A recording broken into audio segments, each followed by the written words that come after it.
પણ તારી વોશમાં નૂર ભર્યો હશે તો મારી ગુને ભર્યો હશે, આ હુરાએ ભર્યો હશે. અને આ ખાઈ ને એટલે જ મજા બનાવ, બાકી કોઈની બાપની તાકાત નહીં. હજુ તો જો તમારા ઘરે ચોક સારું દેખાતું હશે, છેલ્લા ખૂણામાંથી આગળ નીકળો તો હજી કંઈક સારું જ દેખાય. ઘરમાં નવું જ થશે, નવું જ બનશે. એવો તમે ભાવ રાખજો, મારી ગુણ કોઈ દાડો અમુક અભાવ નહીં ચડવા. તમારા ઘરમાં દેવ છે એવું તમને લાગશે. હું કઉ છું આખું ઘર ભરી ગાલું હોય તો ભરી ગાલો, પણ તમને ઘરમાં સારું લાગશે. કેમ કે આજ મારી ગુનો બરોબર વિવેક નો વાહો થઈ ગયો.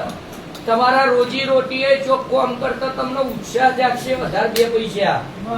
મગજ ચોક ભાઈ બરોબર નહીં ભમરવા દે, પણ તમારું ચિત્ત બરોબર ભમર તપસ્યા એક જગ્યાએ ચોટી ગઈ છે એવું મારા ચેહરભાઈ નથી. એવું છે ભાઈ. અને તમારો આવો ને આવો ભાવ હશે તો દેહમાં કદી